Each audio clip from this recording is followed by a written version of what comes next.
Welcome to Wake Up Our Faith. This is the show where passion, purpose, and dreaming big challenge common sense. We like to think of it as a conversation to shed light on the upside of upside down living. Matt Ham, Kevin Adams with you every single week here in the Standard Glass Studios at Wilmington's Big Talker 106.7 FM. This show is recorded to our podcast as well, Wake Up Our Faith on iTunes.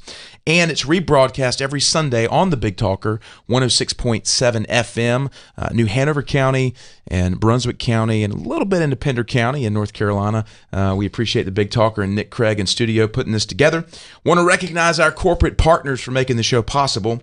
Kicking off with Physical Therapy Services of Wilmington. That's ptservicesofwilmington.com. They've been serving southeastern North Carolina since 1983, family owned and operated with more than 100 years of experience in the practice.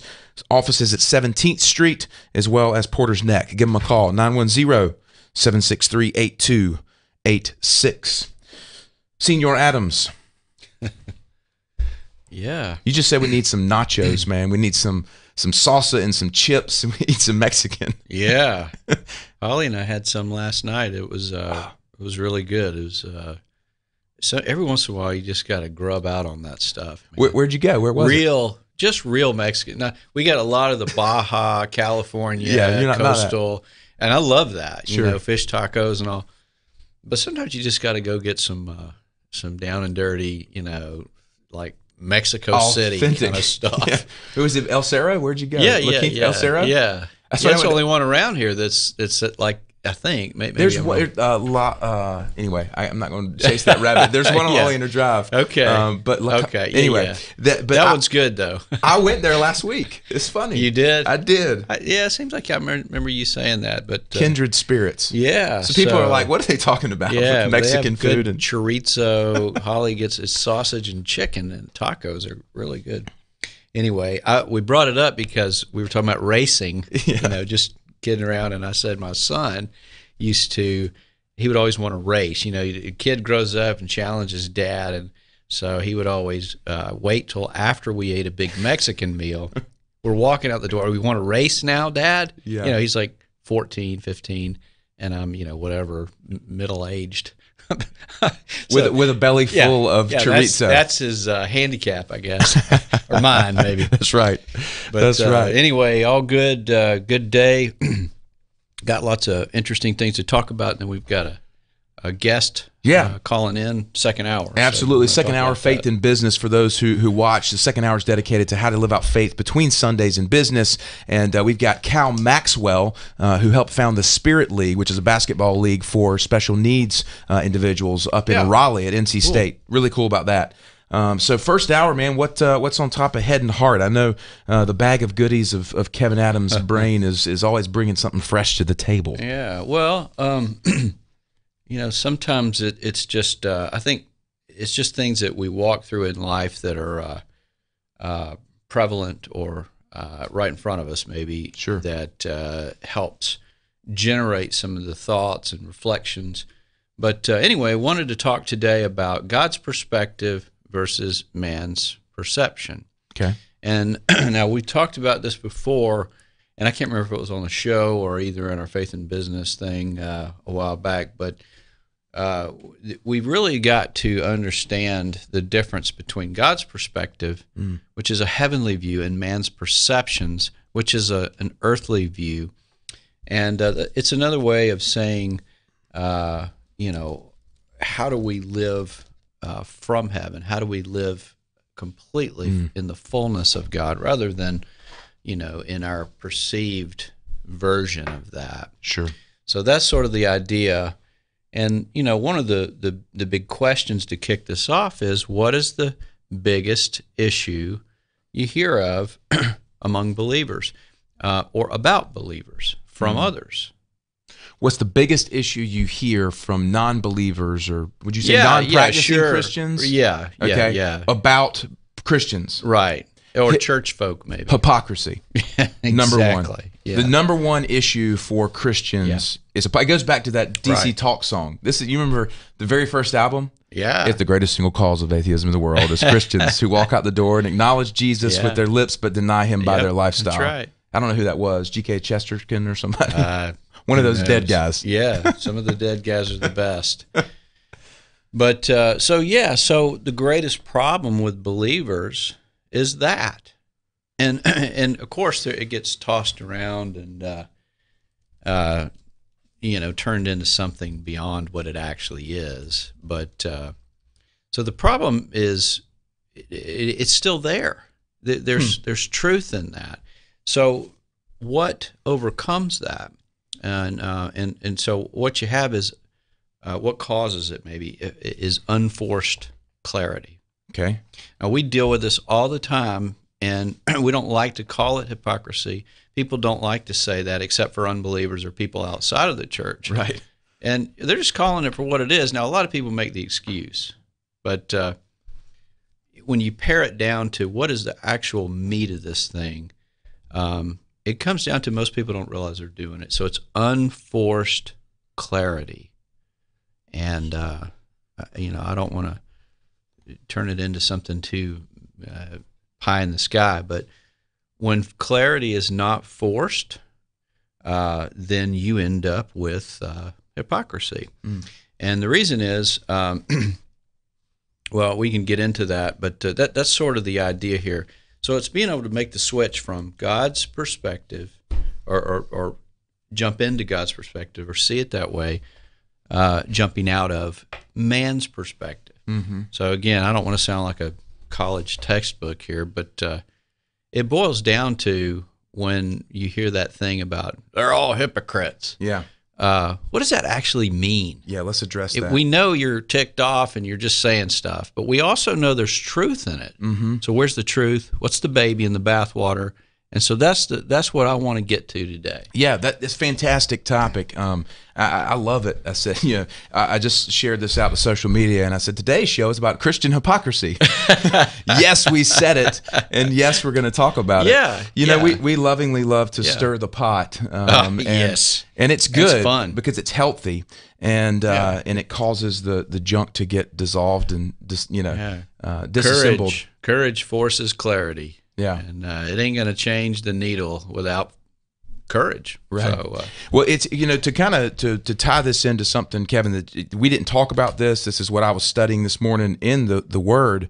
It's Luke 9 when Jesus gives the command that a man, if he wants to follow, he must deny himself, take up his cross, and follow me. Yeah.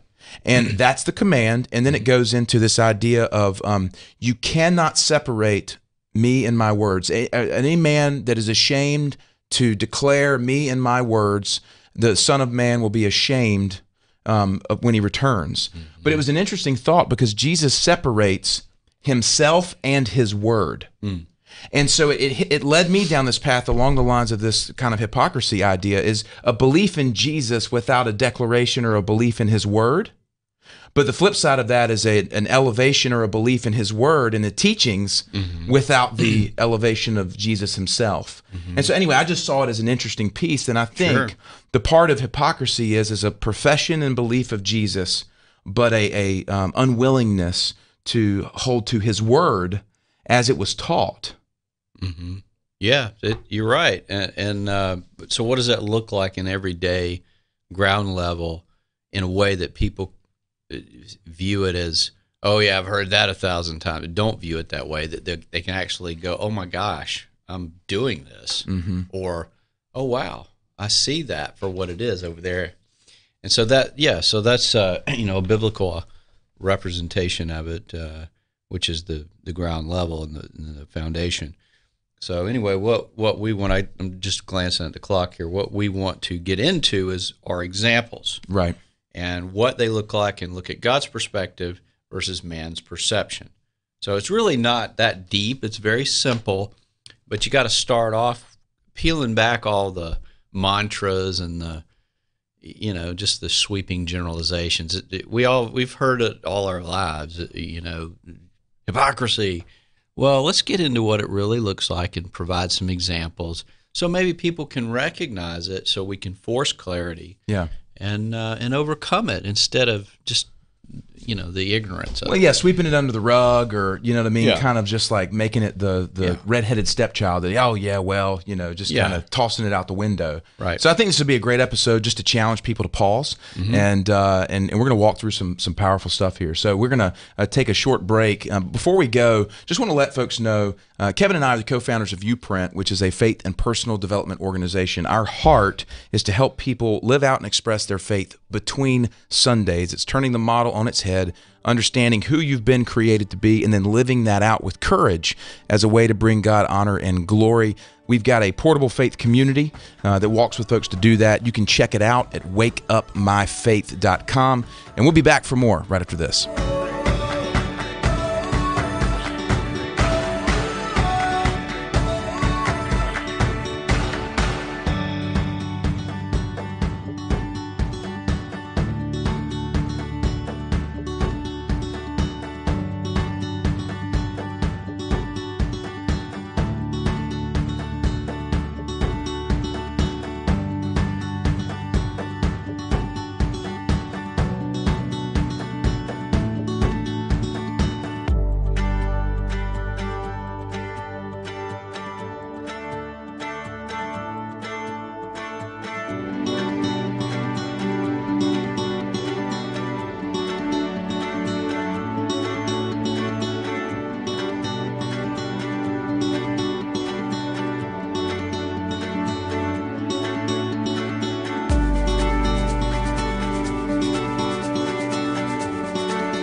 Hello and welcome to Wake Up Our Faith, the show where passion, purpose, and dreaming big challenge common sense. We like to think of it as a conversation to shed light on the upside of upside down living. Matt Ham, Kevin Adams with you in the Standard Glass Studios at Wilmington's Big Talker, 106.7 FM.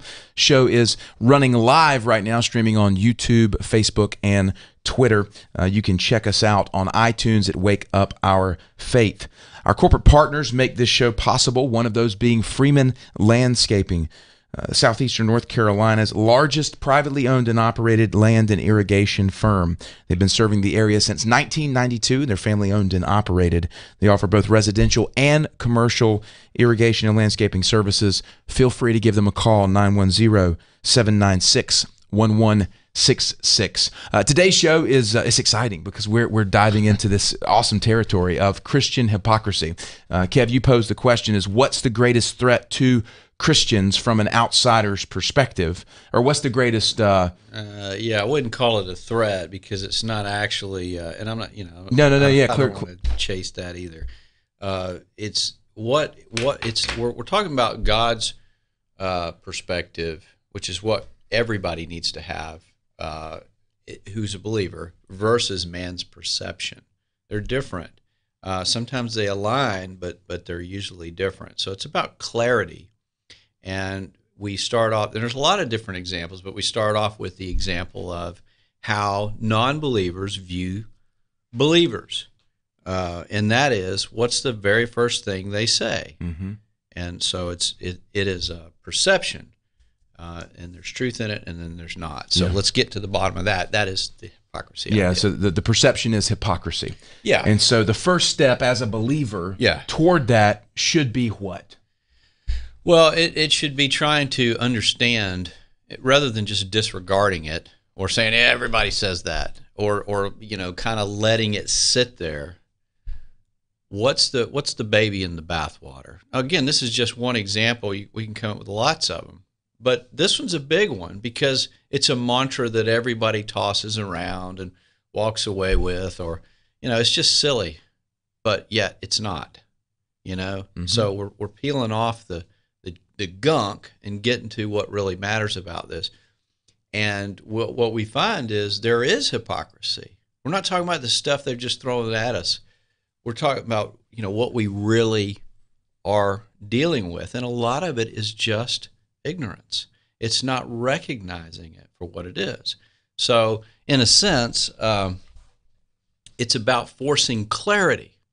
And a lot of people won't go there. They don't want clarity, because they have to deal with it. Now, that's where most Christians are at some level or another. And I'm not saying everybody's ignorant. I'm just saying, unless you're willing to completely go there, then there can be that level of what I would call ignorance. I made I think this might even be in my book. I can't remember, but I've written it many times and used it over and over. But I believe that hypocrisy is the most brilliant form of ignorance. And the reason is because it allows us to live in two places at once without recognizing it. And we kind of believe it to be balance. Does that make sense? Yeah. So it's a big, deep statement. Yeah. So the idea is hypocrisy results from someone who is living in both camps. I'm a Christian, but I'm in the world, and I've got my faith, but I've got logic, and I've got the yeah but kind of thing, from a place of everything in moderation, right? Mm-hmm. All things in moderation. Yeah, and we've got some examples we can get into, but it's a big thing. It doesn't have to be overwhelming, or oh no, I don't want to hear that because it's too deep, or whatever. It's just truth, and the bottom line is there hypocrisy? This is an example of changing perspectives. How do we do that? There is hypocrisy. It doesn't mean everything the outsiders say is right, but we have to deal with it. And usually it's not the deceitful kind of hypocrisy where something's going on and you're not living it out. It's ignorance. It's living in two places at once without recognizing it. Mm-hmm. So there's the stage, there's the context, there's the foundation. Yeah. Hypocrisy is the most brilliant form of ignorance in the church because most people don't understand they're participating in it. Mm-hmm. That's the problem. It's not that people are nasty or deceitful or, like the outside world kind of tosses at us. You're a bunch of hypocrites. Well, not necessarily. We don't, but where they're right is we're doing it and we don't recognize it. Does that make sense? Yeah, that actually is more clear to me. Yeah, as we talk through this, it takes time. Yeah, to kind of dive into this idea. So to me, that begins with a willing heart on behalf of every believer to put themselves humbly before God in fullness, to ask themselves of where in my life is there a dishonoring or a hypocritical mindset or a shift that needs to happen. Well, that's right. We need to ask God to unearth things in our heart and things that we participate in that we don't realize we're doing. And not so that we can become better, but so that we can become a better vessel for Him, that His character can live through us. And, so I mean, we can get into all that theological sort of language, but I want to get to some practical examples. Well, the first thing that comes to mind for me, and I'm just throwing this on the table, this is my hat in the ring. I realized a couple of years ago that I had idolized the church. I idolized the church. Yeah. The church as a building, as a gathering, these are my people, this is my church, owning the church as an idolatry, and the pastor in the pulpit. Yeah. That was a hypocrisy for me, because God is all in all, not a church. The church is not a building. And we say that with our mouths, but it's like, hey, you need to come to my church. Right. As if it's mine. Right. A church is not the church. It's an expression of it, but those things get off kilter real quick, like when they focus on a person or even a group of people to, be the head of your knowledge when you have the Word of God and the Spirit living in you. So anyway, yes, that's a good example. But there's so many different things in areas that we can talk about. So I want to narrow it down, that it's simple enough and clear enough. So, I mean, that's a good one. Yeah. Well, I think the competitive nature that exists among religious institutions is not from the Lord at all. And right. But that's a subtle area of hypocrisy that we participate in. Sure. Where you have the denominational division, and everybody's standing like looking with evil eyes across at those Presbyterians or those Methodists or those Pentecostals. That's not Jesus at all. Yeah. He's the head, one body, and so that in itself is a subtle form of ignorance to the fact that it exists that causes division among people looking from the outside in. Yeah. So that was just on my heart. That's a big one and easy, not so easy to rectify. The first one I think is that you mentioned is a lot easier to deal with because you're before you can change the world, you got to change the yourself. World, change the world in you. Yeah, there you go. I love that. That's before you can change the world, you got to change the world in you. Sorry, just repeating that for. Well, so let's go back to see. We got a couple minutes here. Let's get I want to keep putting this in context before we get into examples because it's real easy to just slide right by this and shove it to the side and all that, and it's not worth listening to kind of thing. But consider this: God has a perspective. Now that's truth. Man has perceptions, some of which are true, some of which are partially true, some of which are not true at all. So in order for those two things to align, God's perspective and our perceptions, we have got to let one challenge the other. All right? So we have hundreds of examples we can pull from if we had a 20-hour show. But today we're talking about the one that is so obvious to people. It's political football or whatever you want to call it. It just gets thrown around. Christians, a bunch of hypocrites, Well, that's not true either. But there is truth in that, you see. So what level of truth is there? We have to start with us and understand, why did they say that? It's a cliche for a reason, right? So we throw out the ugliness of it, and then we come back to ourselves and go, wait a second.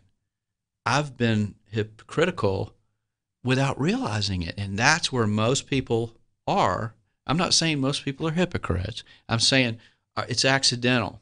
So in a sense, it is a brilliant form of ignorance because you don't know you're doing it, but yet you are.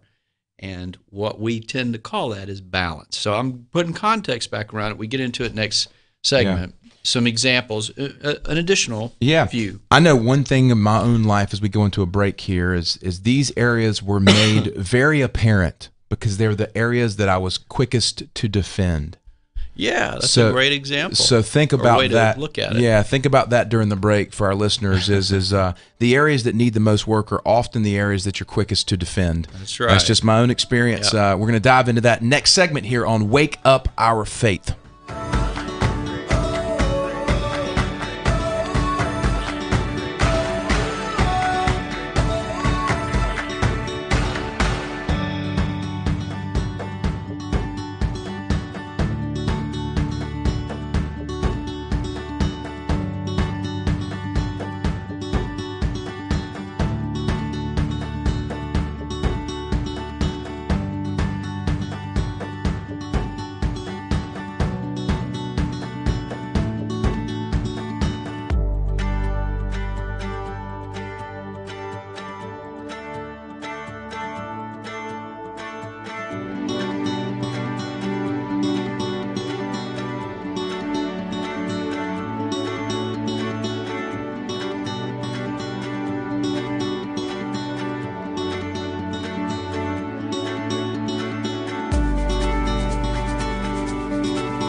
to Wake Up Our Faith. This is the show where passion, purpose, and dreaming big challenge common sense. We like to think of it as a conversation to shed light on the upside of upside down living. Matt Hamp, Kevin Adams in studio today. We are the co-founders of Uprint, a faith and personal development organization. Encourage you to check it out always at uprint.life, youprint.life. Show is made possible by our corporate partners. Want to recognize Dr. Greg Veman of Seacoast Skin Surgery and his ministry, Everlasting Strength. Seacoast Skin is right here in Howell Creek Landing. If you have any needs in regards to skin surgery, dermatology, also to Dr. Veman has a fantastic ministry and just a great story as well. Yeah. Good friend. In fact, we were just joking. We just saw him. You saw him at your place, and I saw him driving around. He drives this big blue surf truck. We've talked about it before, but it's hard to miss. Yeah, he's recognizable. It's cool. Yeah. It's a good thing. Yeah. Give him a call, 910-256-2100. So today, Kev, we're diving into the dynamic of God's perspective versus man's perception. Mm-hmm. And what do we mean by that in context with those listening, and how we want to start diving into this for application in our lives? Yeah, well, I think we kind of highlighted that toward the end of the last segment, but I'll do it again. The God's perspective versus man's perceptions, there needs to be a connectivity between those two things. They are often a world apart, and so, it's just a mouthful. Just go back and listen to the last segment. We need to spend the time on the examples, but to try to put that in a nutshell, what we're trying to do is understand where we are ignorant, where we are doing things or acting on things and not aware of it. Mm-hmm. Because the outside world, or non-believers or sort of semi-believers, see Christians or the church as hypocrites. Okay, so since that's such a major mantra of why people don't want to be Christians, we start there and we deal with that, and we're getting to the point of baby in bathwater. We know that some of that's just political, whatever. It's just a way to say I don't like Christians. It's just a rock, yeah. So again, I'm going back through it again. But we also have to recognize that there is truth in that. But typically, it's not the kind of truth that where everyone's a hypocrite in a sense of they know they're doing this, and yet they are doing this too, and they have knowledge of it. It's typically ignorance. It's something we do without recognizing it because clarity is not forced. When we live in a comfort zone, which is where most people live, it's never forced. So that is a problem because it allows us to be hypocritical without realizing it. Therefore, I made this statement earlier, and in my book and over the years, this is just one of my favorite things to help me remember it. But hypocrisy is the most brilliant form of ignorance because it allows us to live in two places at once without recognizing it. And we believe and call that balance. So even if we understand it to some degree, we consider it balance. Well, there's no balance. So we'll get into the examples, which is really the whole point of this segment or this, part of the show, I guess. Yeah. Well, let's throw some out, man. What we got here? Okay. Well, the first one is moderation. And you mentioned it earlier, and it's a good one because moderation. Again, you think of this as two sides. God's perspective, our perception. One's heavenly, one's earthly. So when you consider moderation, what we view that as is moderation's good in everything. Well, because Scripture talks about moderation. So we look at that as from a high level, balancing appetites, but it goes downhill fast. And what happens is we compartmentalize areas of our faith, or our life, faith over here, business over here, family over there, and we put boxes around it. You see, that's where moderation goes. And so, again, moderation, when it comes to drinking alcohol is one thing. Mm-hmm. Moderation as a thing does not apply to faith. So, the other side of that, well, I'll keep on going with that, but putting your spouse and your children above God. Mm. You see why that's ignorant. People don't mean to do it. And they even use scripture to back it up. Put your spouse, love your wife as Christ loved the church. Well, that's true, and you should. But what happens is it gets out of kilter. You set God over here, and you actually are loving your spouse more than you love the Lord. And your children, I mean, how often do we see that? And what happens? They kind of end up running your home and I just had a conversation. Becoming brats, Billy, Yeah, basically. I just had a conversation with someone, gosh, it's been a while ago now. It was a speaker. They want to be a speaker. They feel like God's called them to speak. Sure. But they're afraid of how it's going to affect their child. They're saying, I don't leave my child. I don't want to, how's it going to affect my child? I'm like, wait a second. What's God calling you to do? Yeah. If God's calling you to speak, you've got to go. You can't sit here and worry about how it's going to affect your child. Now, do you need to be prudent and think about ways to continue to engage your? Yes. We're not saying kick him to the curb and leave for Jesus. Like that's the cartoon version of this. Yeah. But if you are hesitating on doing what God's called you to do for any reason, and it's generally a good idea, like my kids or my husband or spouse won't understand it or whatnot. I mean, thank the Lord that Lee Strobel's wife was, bold enough to declare her faith, which caused him to, go on and write a great piece of literature that, has led a lot of people to Christ. So the point being is we can't live in that camp. We just got to be honest about it, which is what you're saying. Yeah. Bring clarity. Well, that applies to Greg Veman, who is a friend. Yes. He is a very similar story and is an equally powerfully intelligent man, but man of God. And so... The God Diagnosis, by the way, is his book if you want to check it out. The God Diagnosis by Dr. Greg Veman. Great book. So that's what happens when we have our perception of something versus God's perspective. Now here's God's perspective. All right, so let's go back a second. The idea that a moderation, when we live that out in an accidental way, like, oh yeah, we'll just be moderate because it's in the Bible. I mean, that's the ignorant part, right? What happens is we are still agreeing that God is more powerful, but we are living like he's not quite as smart as us. He's more powerful than us, yeah, but I'm actually smarter. I mean, that's how we live. Now, you see how that's ignorance. You don't mean to do that. Nobody's walking around saying that, but we live that way. That means that's hypocritical, but we don't know it. So we stay in that camp until it's forced. The other side of that is here's where there is no moderation when it comes to your relationship with God. None. So it doesn't apply. So it's not a one size fits all. But that part of it is exclusive.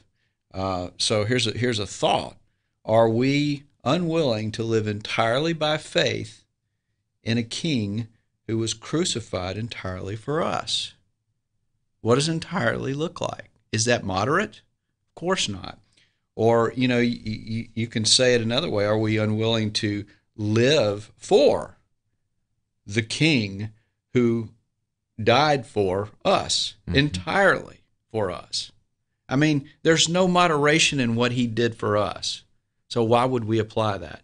So when we start to carry that out in our life, what we see is hypocrisy. We say it over here, and we don't do it over here, but we don't mean to. So we've got to force clarity, and that's where discipleship comes in. And of course, that's what we do. So it's not angry and mean like some people like to say. It's tough, but it's life-saving and transformational. It's freeing. Yeah, and the bottom line is we have begun to label Christianity as something that it's not. Yes, absolutely. There was an example on last week's show about the pastor in Africa. It's because I'm a Christian. That's why I did this. You know what I mean? Why did you live completely by faith? Because I'm a Christian. That's how you're supposed to do this. Right. Christianity is not going to church on Sunday and you know what I mean? You might be in heaven by believing, but like, are you living from the power of heaven in you, through you into the world? Well, that's right. Which is our heart. You say bless you in an elevator and someone says, what church do you go to? I mean, it's like saying what you do for a living is who you are. It's not. Yeah. It may have a connection, but it's correlation. But anyway, we'll come back next segment. Got more examples, and we can dig in. So. Yeah, to me, the foundation of this show is just a willingness to pause and be honest about these things. And so many people just don't want to put themselves in the crosshairs, stare in the mirror, and really ask the Lord to reveal in their heart where they are deficient, because that's right. Causes you're going to stir up your pot, right? Well, this life's too short to not get honest and clear. Time to do it. Guys, we're going to take a short break. Back for more right after this.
Hello and welcome back to Wake Up Our Fate.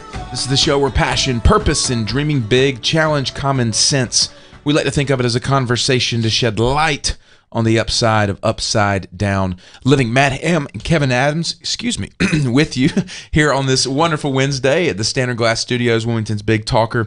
The show is made possible by our corporate partners, one of those being the Honeycutt Group, a family-owned insurance brokerage firm right here in the Wilmington area and around. 10-plus years in the insurance business. If you're looking for home, auto, life insurance, any insurance needs, call Chad and his team at the Honeycutt Group, 910-338-1773. Kev, we're diving into examples of subtle areas that many believers choose not to pay attention to that cause a type of hypocrisy to be seen to the outside world. And what it is a difference between God's perspective and man's perception. Yes. And so let's dive into this. We've got the last segment here, but I really want to unpack some of these examples so our listeners can pause for a second and let's get honest about this so we can begin to make a shift. Yeah. Well, the first one we talked about was moderation. So you can go back and listen to that. The next one, and there's lots of these, but these are just a few. We just don't have time to get into all of them. But one is wisdom. So when we look at God's perspective, which is truth, which is a big picture of it, and it's something we can always gravitate towards and should. But wisdom begins with fear of or respect for the Lord. That's where it begins. It's not saying run from him because he's got a baseball bat and that gives you wisdom. It's saying listen to him, respect him, put him above all and even below as the foundation of everything, and God will give you wisdom. So you got two types of wisdom, proverbial and the mind of Christ. That's a whole nother show. But this comes together where you start to recognize that God has not given us the spirit of fear. Therefore, no wise decision can be made from fear. So God's perspective is powerful, and the only way we can know it is by staying in the Word and letting God illuminate it through the Spirit. So that's where all this stuff comes from, but that is the fear of the Lord. That's the beginning of it. So I can get into the other side, or you go. I want you to be able to speak. Something popped up here. So Liz and I, my wife, we have 4 children. And our twins were born prematurely. They had some issues with their lungs, have struggled with asthma and all of these different types of medical things. They've been on medication for many years.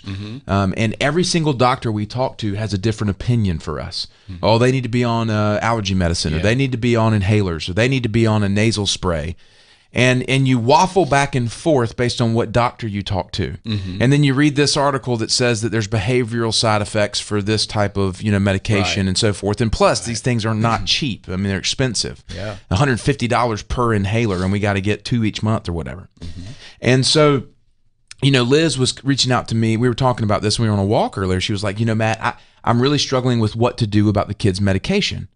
And what I saw and what she saw is, depending upon who she talked to, it was driving her to make a decision. And about this whole wisdom thing, I was just reminding her, and we were walking through this together, is to say that the fear of their illness is not leading us to make this decision, or the doctor's opinion. Now, that is a part of what we receive, as someone, but we have to be appealing to the Lord about what it is that he would have for us. Now, this is not medicine is bad, doctors are bad, any of that kind of stuff, but this is just a tangible example of when you can have the fear of the world and illness and sickness that causes you to do a bunch of stuff that God might not be authorizing you to do. So just trying to show in my own life. Well, the example is good. Probably what we need to do is show both sides of it and then apply the examples, but that's a good one. And I think we're rushed on time only because there's so much to this, but I appreciate the example. I hear you, and I think that's a great point. But real quick, before the initial thought is lost, let's give the other side of it and then come back to your example. So we when we're talking about wisdom, God's perspective is it begins with the fear of the Lord, all right? And so that means there's no fear of anything else, period. So that's it. The other side of that, the way men look at it, our perceptions is, and what you're describing in that decision that you and Liz have had to come to and make and continue to make, is the other side of that is wisdom in man's perception is common sense. It's willpower. It's the yeah, but thing. Yes, I believe that, but this is reality, which is completely not from God. So that wisdom, which we don't adhere to, but we recognize that people do, that begins with the fear of everything but the Lord. So it is absolutely backwards.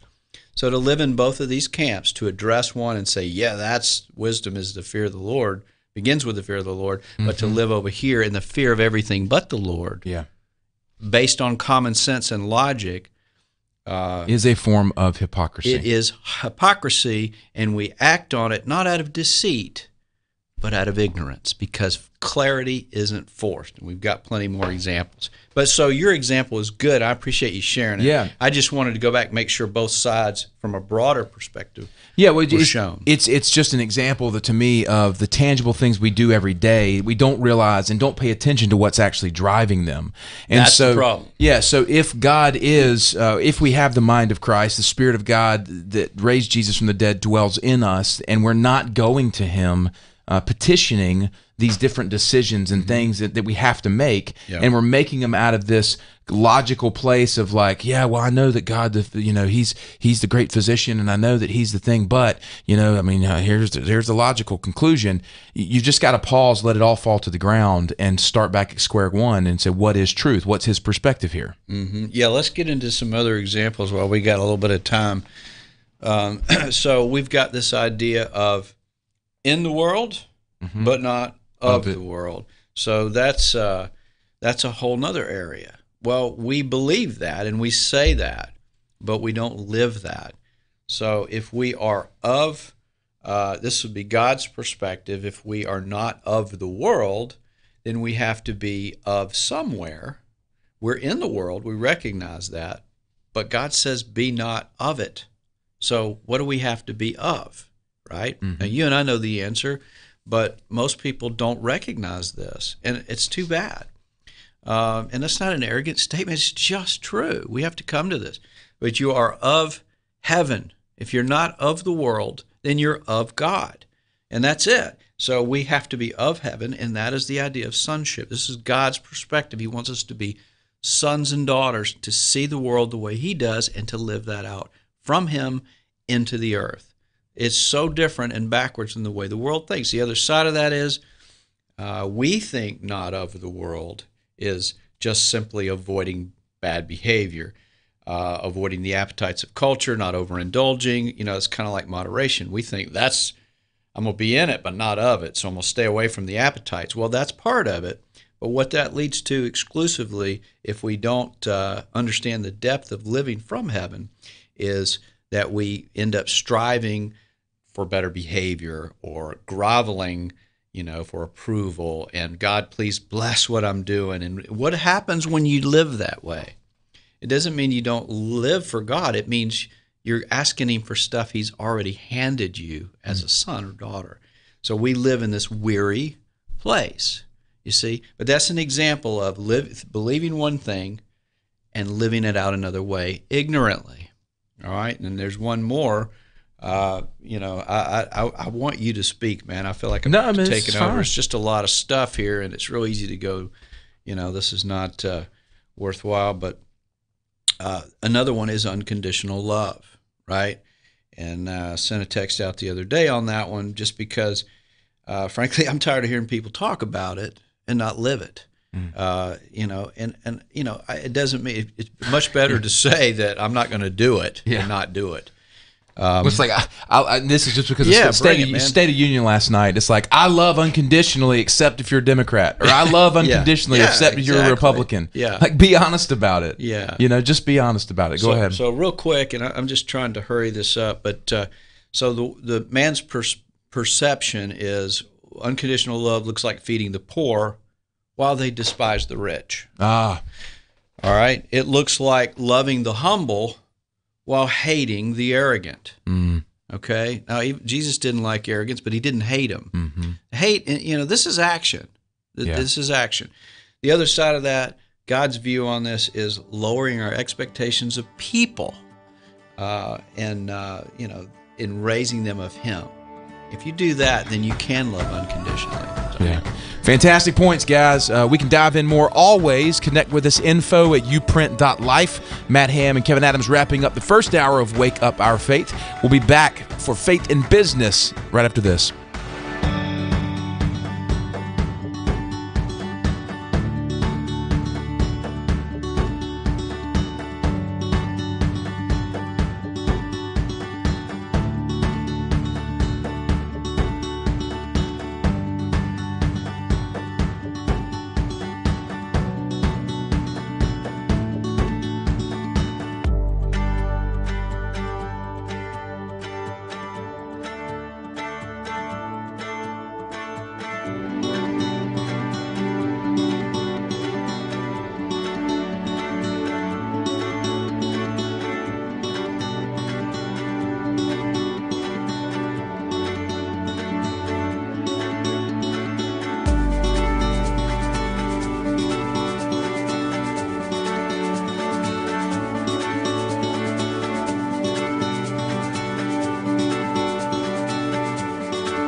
Hello and welcome to Wake Up Our Faith in Business. It's Matt Ham and Kevin Adams. The second hour of our show is dedicated to how can we actively and tangibly live out our faith between Sundays where we spend the majority of our time, and that is in business. We are grateful for our corporate partners for making this show possible. One of those is a new partner that we're excited to welcome on, and that is Melissa Thomas. Melissa is a speaker and personal financial coach who helps people live intentionally by teaching them how to manage money the way God intended. You can contact Melissa directly at 910-338-9612, or you can email her, melissathecoach@gmail.com. Kevin, really excited about Melissa. She's going to be a guest in a couple of weeks. All right. She's a fantastic person with just a great story, and she's very passionate about what she does. Mm-hmm. So really appreciate her being a part of the show. Thanks, Melissa. We appreciate you. Absolutely. Yeah, and a quick shout out too, at Melissa the Coach is her handle for Instagram and online stuff. So today, man, I'm super jazzed because we have a call-in guest, and this is a young man who I've gotten to know through his father, a gentleman I used to work with named Ken Maxwell. And you know Ken. Ken's a member of our Portable Faith community. Yeah, and love his comments back. He's a very encouraging fella, so definitely know who he is. Yeah, absolutely. This is his son, Cal Maxwell. Yeah. So we are joined live on the air. Cal, you there? Yes, sir. All right, buddy. Well, good to hear your voice, man. Awesome. Yeah, thanks for having me, guys. I appreciate it. Absolutely, man. So, Kevin, I've been telling you a little bit about Cal, but just so our listeners can kind of, fill them in here. Cal is a student at North Carolina State University, which is, of course, my alma mater, so it's close to my heart. But Cal has just a really cool thing that he has started here a few years ago, and Cal will give us the full story, but it's called the Spirit League, where it's an opportunity to connect with those with special needs and provide them a place to step into this from using basketball, basically. Yeah. So it's super cool. Somebody who's living out this desire of their heart in a God-honoring way. So, Cal, welcome, man. Awesome. Yeah, thank you guys so much for having me today. I'm really, really excited to talk about Spirit League. Yeah, so tell us a little bit of backstory, man. Give us a little bit about Cal Maxwell and what kind of led you to this point, and tell everybody about the Spirit League. Yeah, absolutely. So, as you said, my dad is Ken Maxwell, and so whether you look at this fortunately or unfortunately, I was born into being an NC State fan. So as my dad says, it builds a lot of character, as you guys probably know. Yes. But love the Wolfpack. So I grew up around sports, loving sports, played basketball in high school. And my junior year in high school, I met up with one of my assistant coaches, Mike Shore. And we developed a really good relationship. And Mike has a stepdaughter with special needs. He and his wife, Laura Meshwork, really are plugged into the special needs community. And so he was my assistant coach my junior year. And after that, he moved down to Apex for my senior year. And we stayed in touch. And being a huge State fan, he knew that I was coming to NC State. And also knew that I grew up with a cousin who has autism. And so we really connected over that, as his daughter, Chandler, is on the autism spectrum. So that was a great avenue for us to connect with. And when I moved down to NC State to get plugged into school here, he came forth with the idea. He said, how would you feel about starting a league for Chandler and for a basketball league for kids with special needs? And, I was all for it and loved it. And Chandler really was looking for some avenues to find friends and also be active. As you know, oftentimes a lot of children with special needs don't have the same opportunities for physical activity as regular kids do. Yeah. So we were like, let's do it. So we got plugged in with some special ed teachers in the area and got started at the Cary YMCA in 2016. And we had about 10 kids our first session.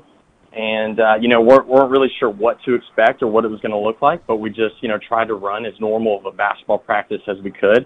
Really pushing the kids, to play basketball and run hard and do things like that, but also have a lot of fun and make friends while doing it.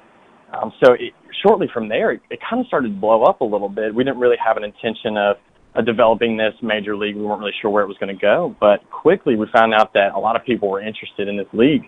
And so we quickly had to leave the Cary YMCA and move to the Apex Community Center because we just couldn't simply hold that many kids in the Wake Forest, or the Cary location. So we moved to Apex, and quickly we capped out there at 45 athletes and developed a wait list. And so we're like, oh my gosh, we've got to expand again. So Mike did a great job of reaching out to Wake Forest and their Parks and Rec organization. And we got plugged in there, and we just, this January, opened up our second location at Wake Forest. So at the Apex location, we currently have 45 athletes with special needs and 30 at the Wake Forest location.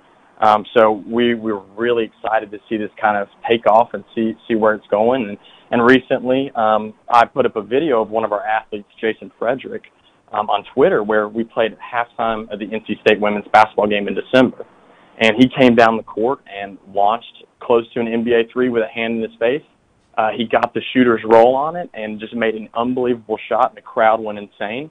And so I posted out on Twitter to see where it would go, and Bleacher Report picked it up and a couple other big-time Twitter accounts, and has gone viral. So Jason has been interviewed by the local news now, and it has just been really incredible to see where this program has grown. Yeah, that's awesome, man. So tapping into this a little bit, Cal, how has, to me, this is, one of the big things about our show and our heart is the kingdom of God. Like, this is the kingdom. Mm-hmm. And it's looking at it from an upside down perspective.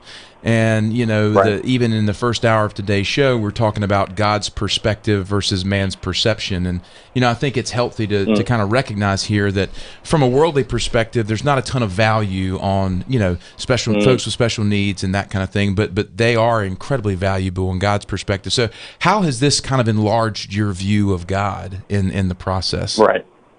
You're exactly right, Matt. I'm not sure if you guys have seen it, but there's also been a video going viral lately of a young man with Down syndrome who went before Congress and presented himself as a human being in trying to, to counteract late-term abortions. And so I saw that, and that really kind of struck a chord in my heart, thinking about, all these kids we work with. And plain and simple as it is, they're God's children.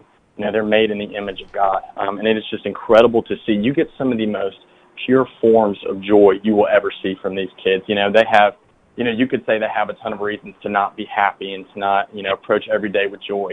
But just seeing these kids go out there and reach, their full potential from, an athletic standpoint even, you see just that pure joy. And, just to see they're made in the image of God. And, like you said, sometimes people kind of, devalue or look down upon kids with special needs, but it's just incredible to see their value kind of played out on a basketball court. And I think, you're able to also see the game of basketball, a great gift from God that we oftentimes think is kind of silly.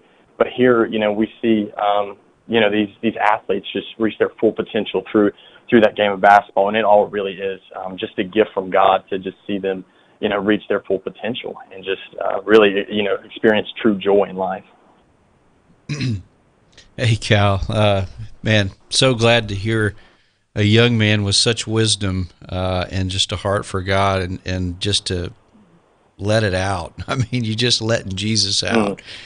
So that's really cool, man. I'm excited for you, but also for everyone watching, because that thing's already blessed and you're just following it. So that said, and I know we're probably have to speed this up a little bit. I just the thing that speaks to me, there's so much, but just one nugget is, and this lines up with everything we're trying to help people understand. You're living this out, and that is following what God put in your heart. The Word says, "Delight yourself in the Lord, and He will give you the desires of your heart." And those are pure desires He put there, and it's basically about uncovering those things and then having the courage to follow. So you didn't do this for anything but that.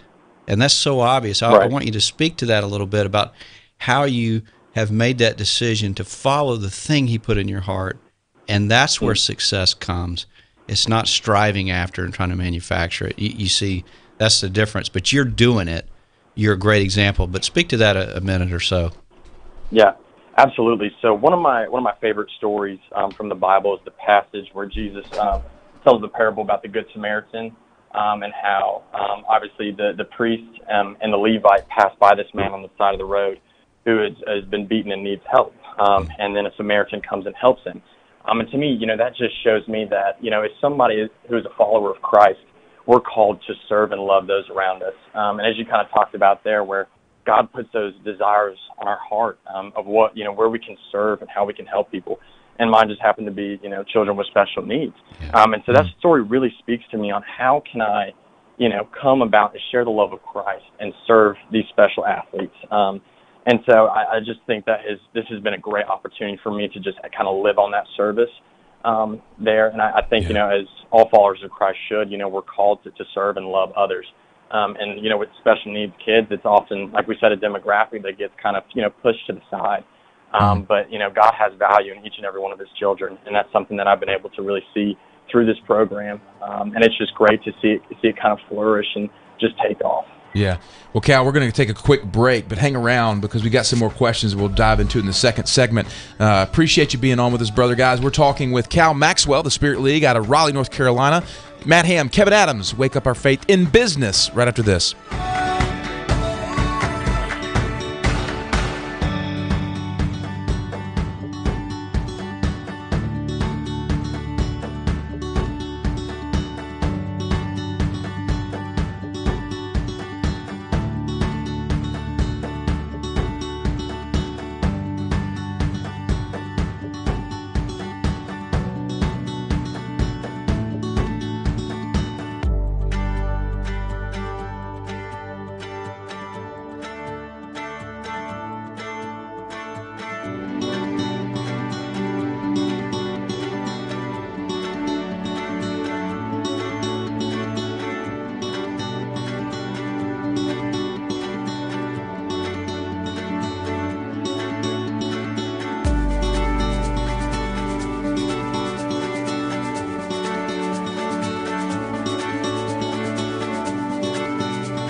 Hello and welcome back to Wake Up Our Faith in Business. This is the second hour of our show, Wake Up Our Faith. Matt Ham, Kevin Adams coming to you live from the Standard Glass Studios at Wilmington's Big Talker, 106.7 FM.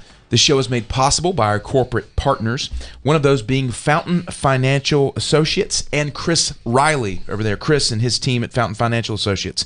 They are in the business of giving clients and their families a better life. For more than 20 years, they have been in the business of keeping promises.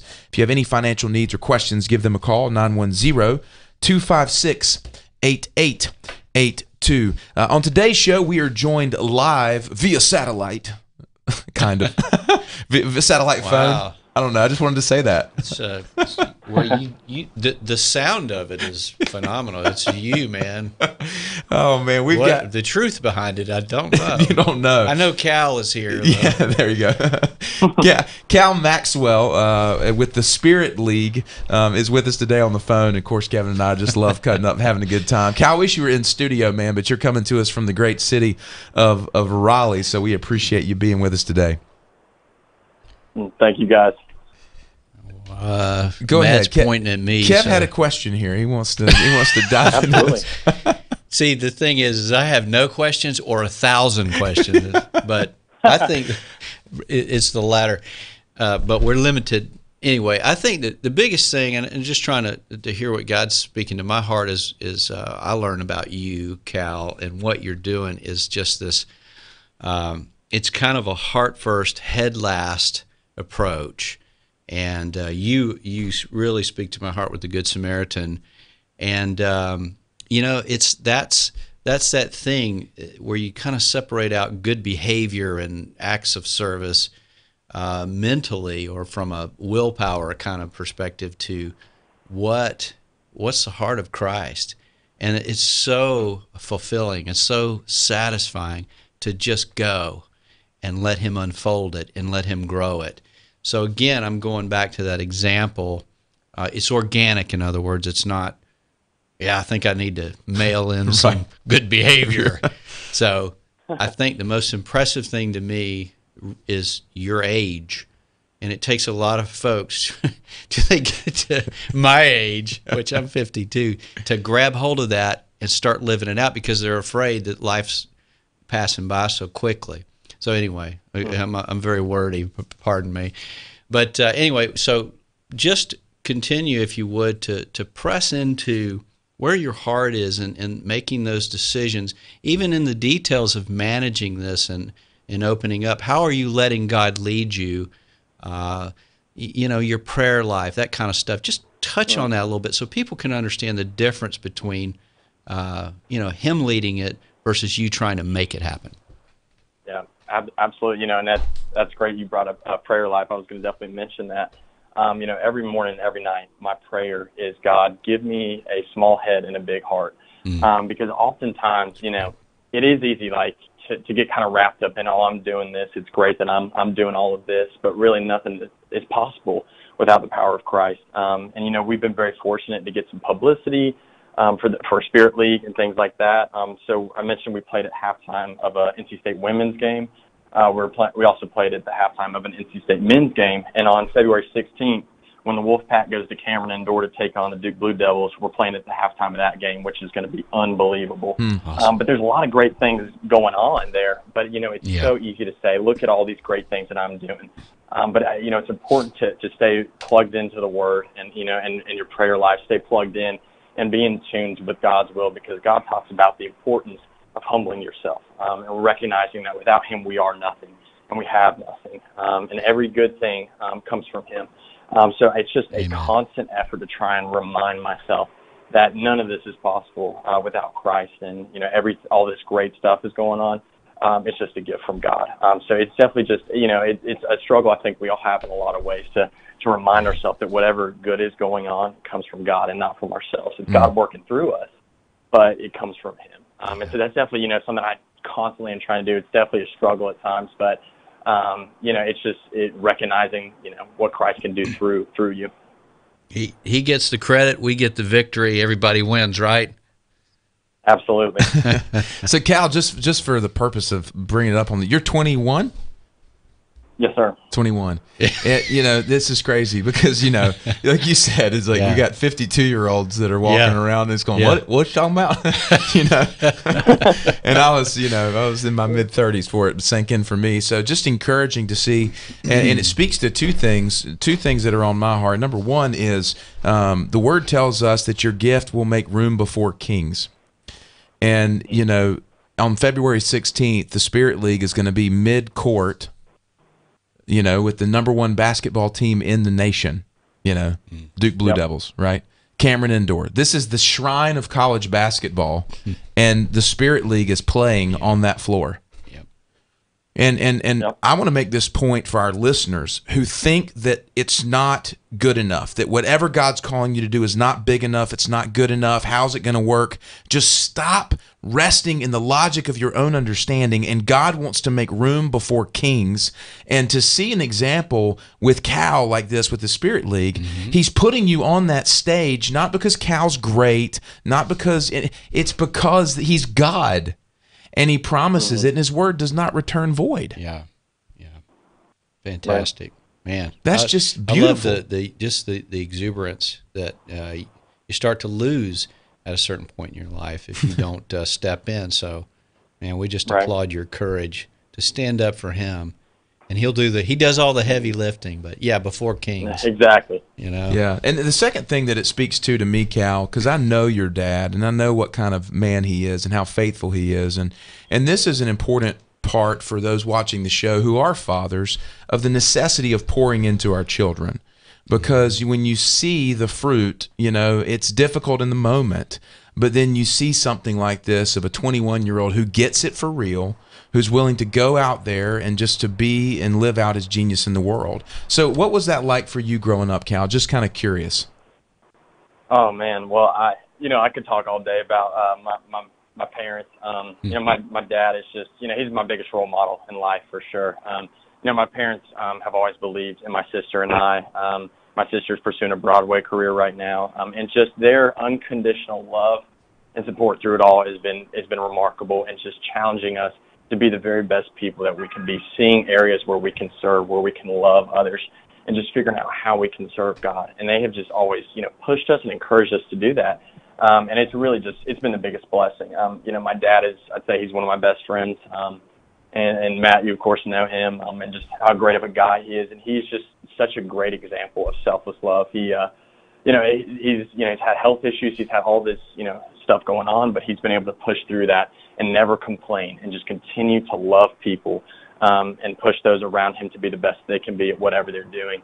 And so I have been just unbelievably blessed to have the great parents that I do. And looking at that, I ask myself, like, how can I not succeed when I have been raised just unbelievably well by such great, God-loving parents? They have just poured into me and my sister, from the start, and that has just made a world of difference for us. Yeah. And that's good, and just a testimony. Kev, we got a couple minutes here. I want to make sure, Cal, do you have anything you want to wrap up with? Any thoughts before we close our time with him? Nothing. Would just Go ahead. Sorry. Go ahead, Cal. No. I was just going to say, I just want to thank you guys again for allowing me to come on. Yeah. Absolutely. Go ahead, Kev. Yeah. Well, and we want to make sure that we do this again, and just we need to keep putting spotlights on people that are living this out, and you're doing it. So one of the things I just wanted to touch on real quick while we got a minute is, one of the things we teach and that we just firmly believe is important is and we put it in worldly terms because we do live in the world, but it is from the heart of Christ, and that is focusing on your why.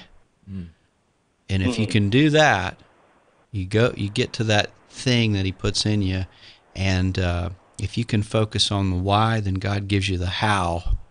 So many people are struggling over the how, and they say, yes, I believe it, but, and that just turns you into a mess, right? Yeah. So you had your why, and God is unfolding the how, and you're just allowing that to happen, and you're following it with courage. So I don't know if you want to speak to that any, but the difference between those two things. We got a minute or so. Yeah, we were wrapping up. Cal, just for sake of time, man, how can folks get connected with you on social media and find out more about the Spirit League? Yeah, absolutely. So we have a Facebook page that if you just go on Facebook and look up Spirit League of North Carolina, you'll be able to find it. Also, feel free to connect with me, Cal Maxwell, on Facebook, and I share a lot of the Spirit League posts. And then on Instagram, all lowercase, Spirit League NC is the name. We highlight our athletes and different events that we're doing. So we'd love for everybody to check out those different outlets and stuff like that. Yeah, absolutely, brother. Well, listen, man, there will be many opportunities again to kind of to step into this further and hear more about what God's doing through you and the Spirit League. But we just appreciate your testimony and just, man, just being awesome for Him. So thanks for that, brother. We genuinely appreciate it. We're going to take a short break here on Wake Up Our Faith in Business. Back right after this.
Hello and welcome back to Wake Up Our Faith in Business. Matt Ham and Kevin Adams here in the second hour of our show.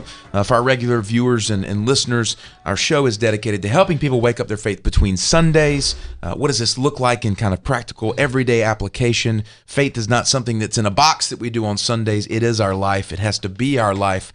We have to get beyond the excuses and start living fully in this camp. And the second hour is dedicated to In Business.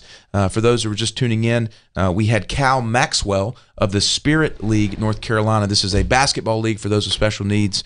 Man, just encouraging.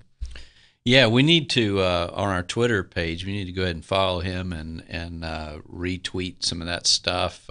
Anything we can do to help him. It sounds like he doesn't need our help, but we want to.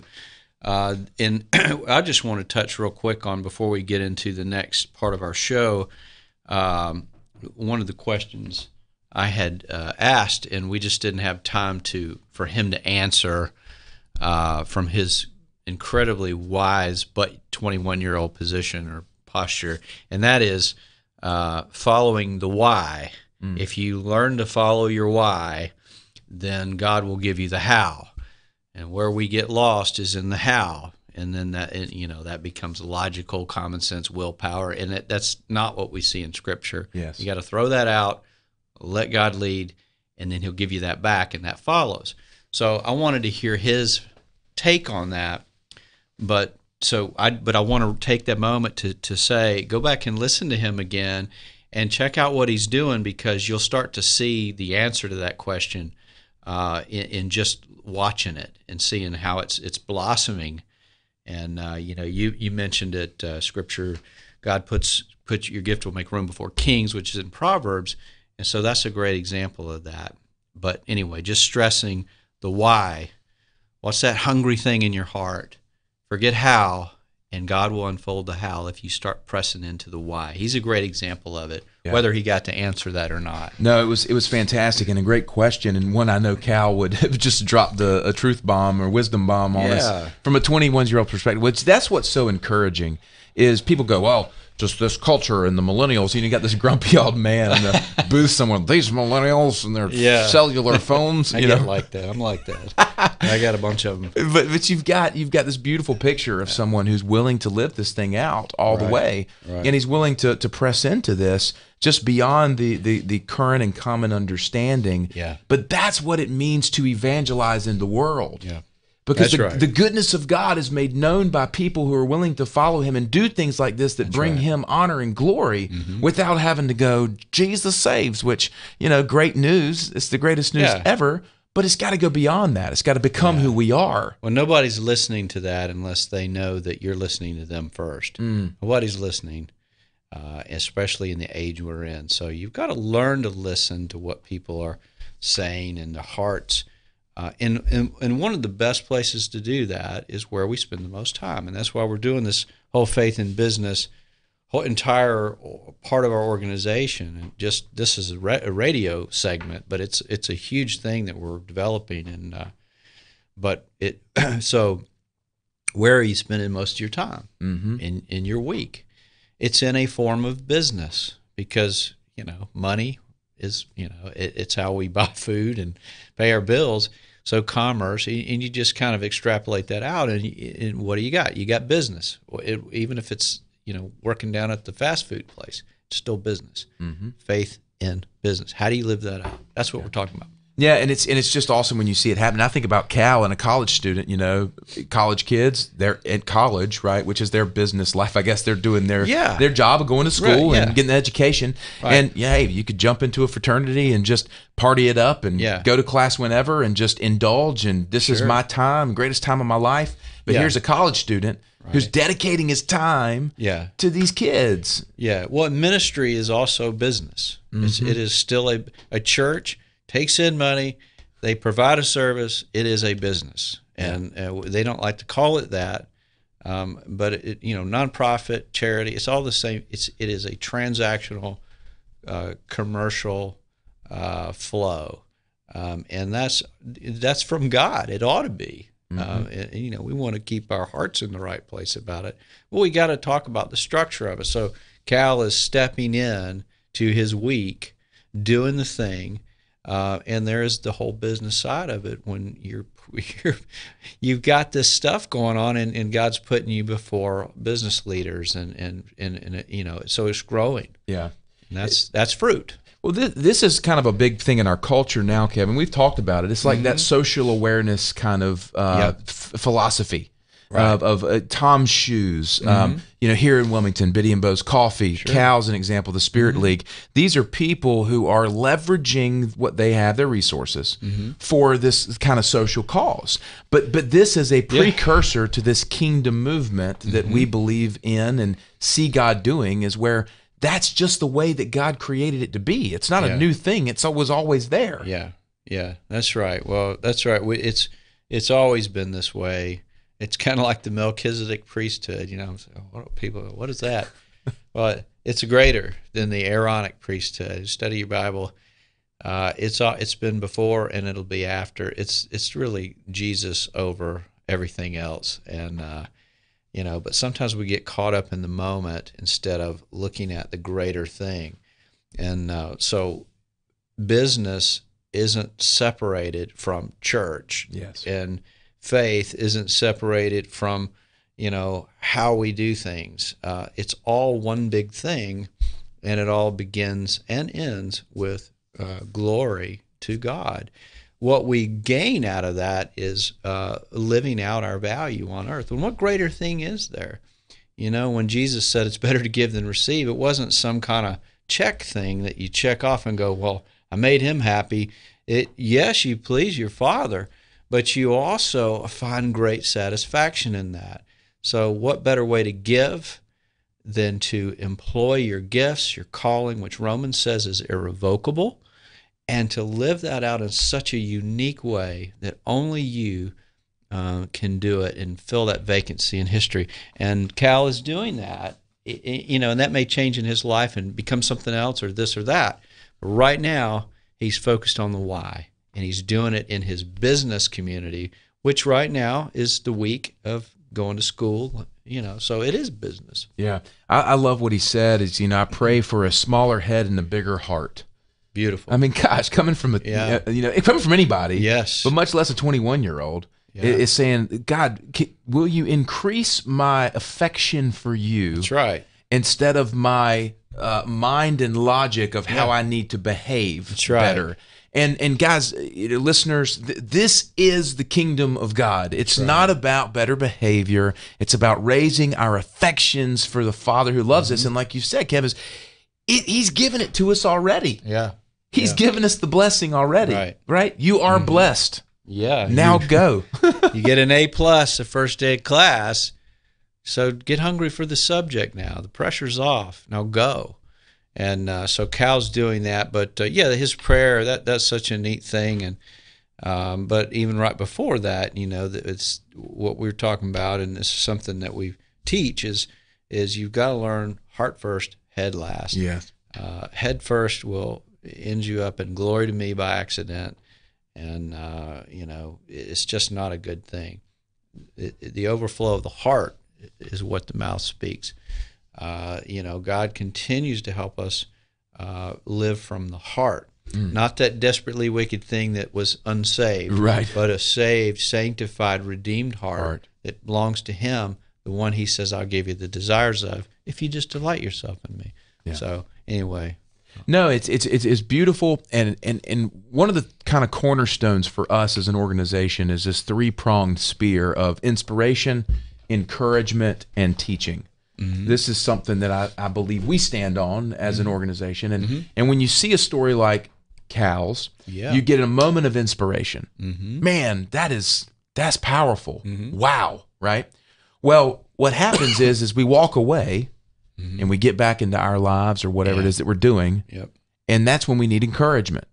Right. Hey, remember that time you heard that kid who was willing to pursue his heart? That sparked something inside of you. You can't walk away from that. You need the encouragement, but then you also need the teaching of how you actually begin to live and navigate this out. And so organizationally, that's our heart. And in the next segment, we got to take a break here in a minute. And you want to talk a little bit about, Ken, about how we do that. integrating both the faith and business dynamic and our Life Center, which is our nonprofit entity. Yeah. But I just think I want people to grab hold of is if you hear something today or if you hear something in your life that inspires you, understand that you need encouragement and teaching as well, because that inspiration is like a flame that'll die out. Absolutely. Yeah. Turn the match on its head, right, Kev? Got to be, the only way to consume the match is to flip it over. And yeah, that's what God does to us, and it is upside down. Guys, want to recognize one of our corporate partners. That is Chris Hutchins with Guaranteed Rate. More than 20 years in the mortgage business right here in Wilmington. If you're refinancing or buying a home, make sure you call Chris Hutchins at Guaranteed Rate, 910-344-0304. Back for more right after this.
Hello and welcome back to Wake Up Our Faith in Business.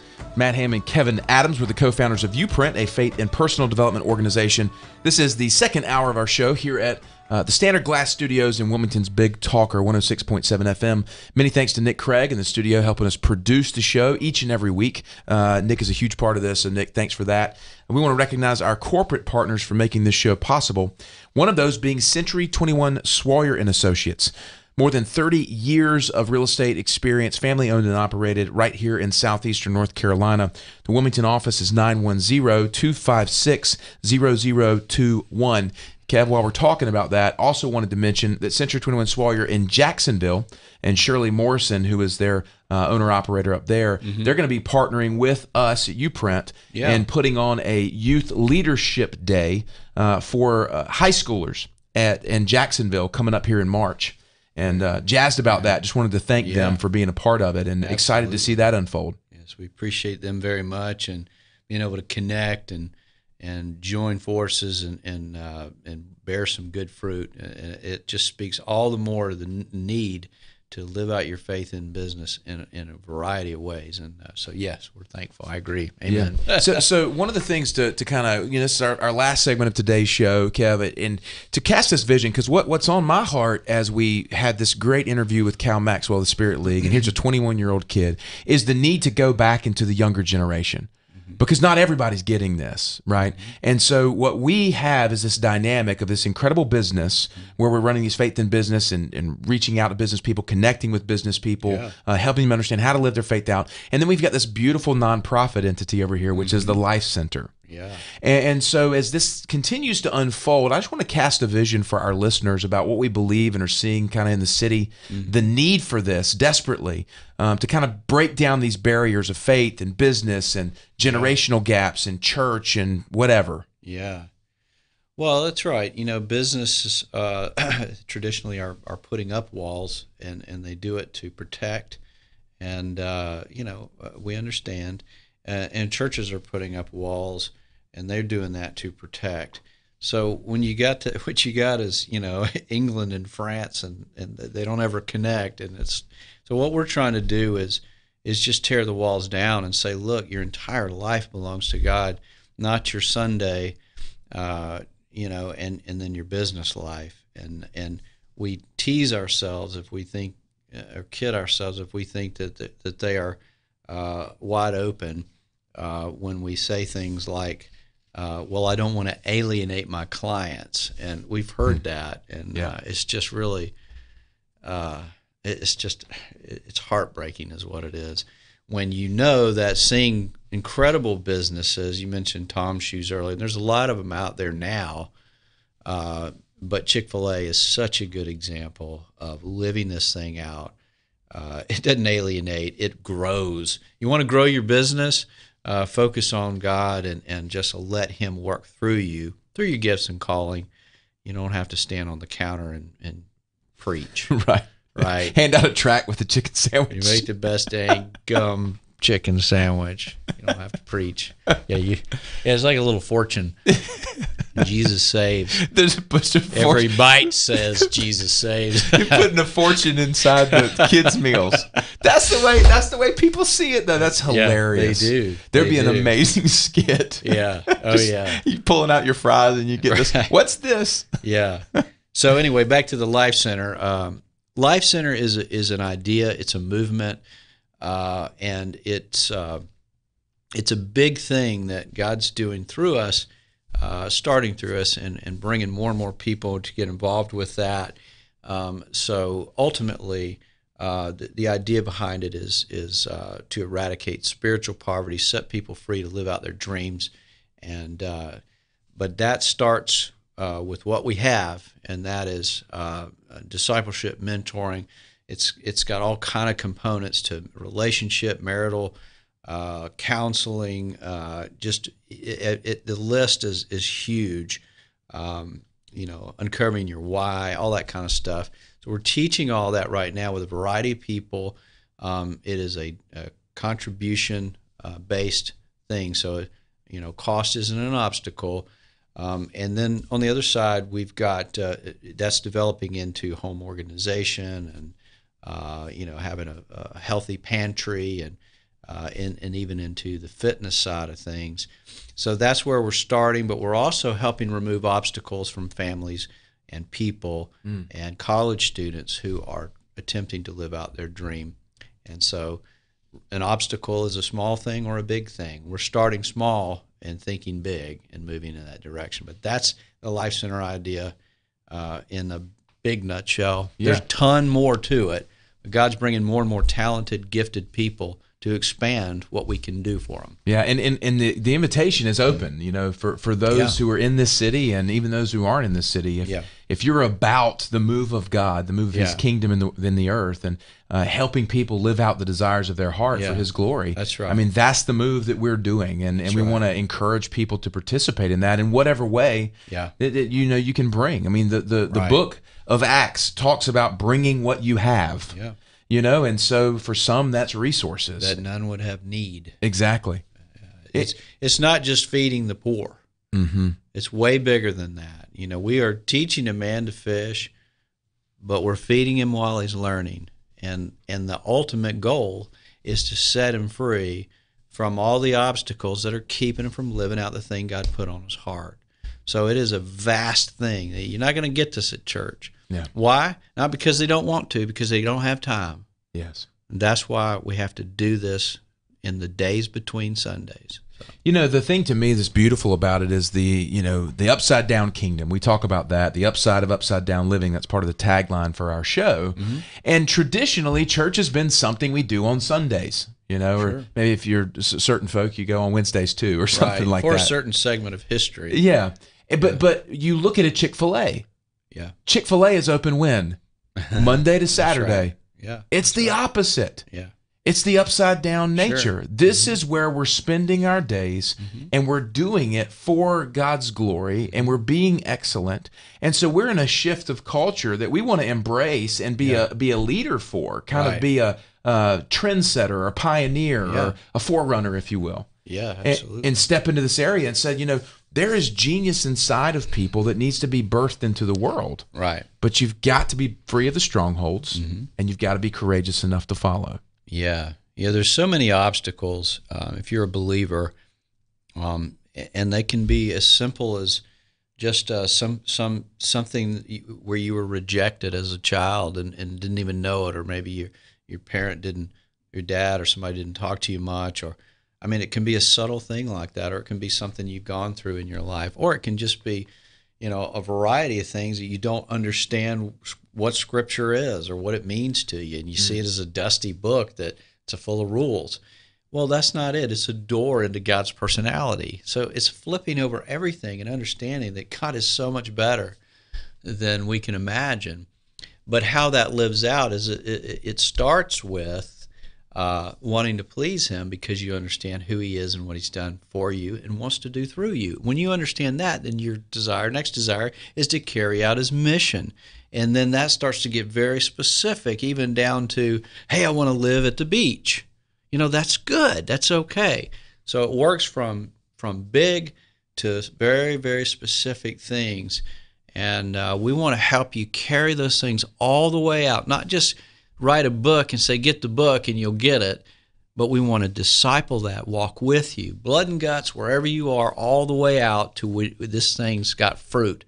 And then join forces with you. And that's powerful. That's what the church should look like. Yeah. And it's an honor. It's an awesome honor to walk this out, man. It's just so beautiful when you see people who are humble and willing and hungry enough to step into that, because God pours out His favor on, just like we saw with Cal. Yeah, that's right. It's just amazing. Yeah. You're like, dude, you're getting ready to be in the mid-center court of the number one basketball team in the country because you followed your heart. Yeah. And how many times have we seen this? I've seen it in my own life. We had Anna Norris here. Yeah, last week, and she just started. Yeah, and she said there's already more business than she can handle. Yeah, and that when you see the lines around Chick-fil-A, people get scared they're coming in their area because it's going to crazy up traffic.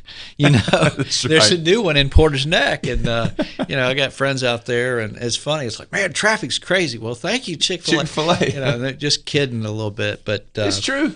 Why is it blessed? Why is it blessed? Because God wanted to do it. People have to listen and follow instead of saying, what church do you go to? Yeah. Live it out, man.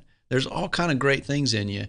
All we want to do is uncover that. Life Center is our nonprofit way for you to jump in with your resources.